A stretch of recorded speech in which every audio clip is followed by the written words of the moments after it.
Strathisla. Strathisla. Strathisla. Strathisla. Strathisla.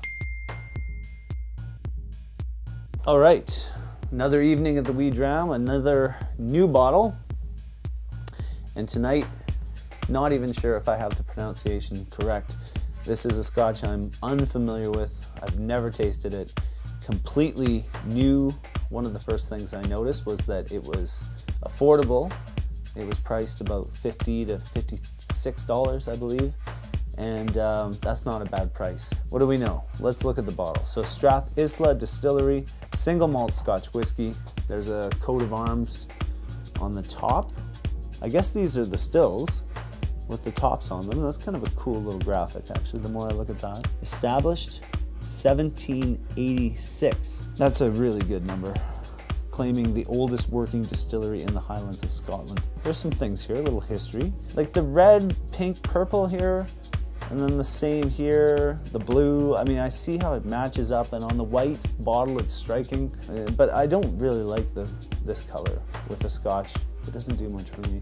There's a story wrapped around it, but basically I'm picking up lots of description, secrets to expressed by the fine craftsmanship, heritage, historical, you know, all the key words that get you excited about drinking single malt whiskey. Yeah, some things to like, but some things to criticize for sure. So let's see what's inside. I like the blue. That's the same blue they use on the front. Now, this is unusual. Usually you don't wrap these up. It's a little like Christmas, I suppose. And here we are. Finally in our presence, 40% alcohol. They just keep going back to the single malt whiskey from the oldest operating distillery. That's it.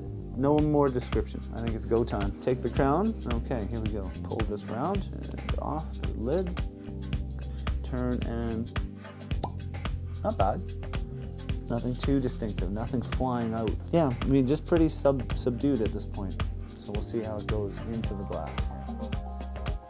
Strength of alcohol, just a touch of a nose burn, but nothing severe, nothing catching you. It's not the usual sort of inviting smell or bouquet. It's really quite flat. So let's see where we go from here.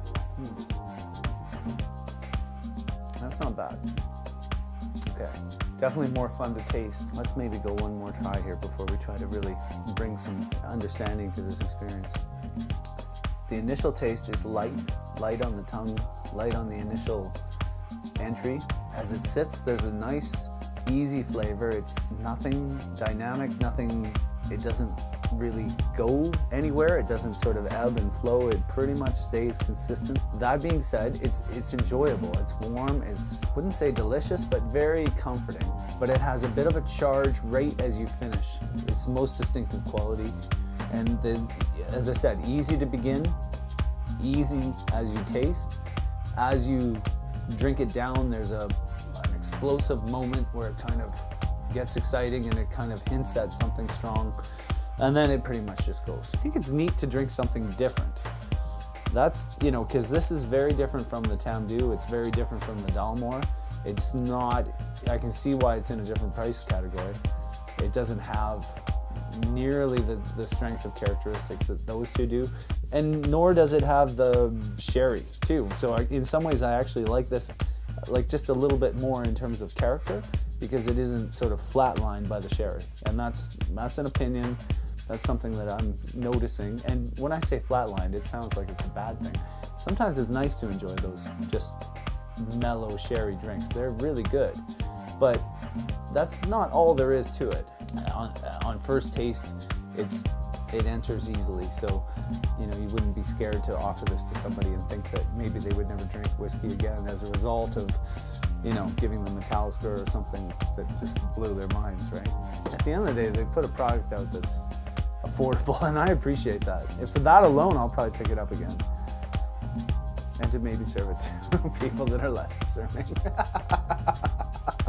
The thing about drinking Scotch is that I've never really had a Scotch that I haven't enjoyed. So when I think about drinking Strathisla tonight and everything that's happening, it isn't blowing my socks off. It's a top Scotch in some ways that it's just great to drink and enjoy, but it's not a top Scotch in the way that you want to make memories, talk about it with other Scotch drinkers as something that is notable. sometimes that's just where you're at. When you're drinking scotch, you can enjoy it for what it is, and you can look forward to your favorite scotches that might be awaiting you down the road. Cheers.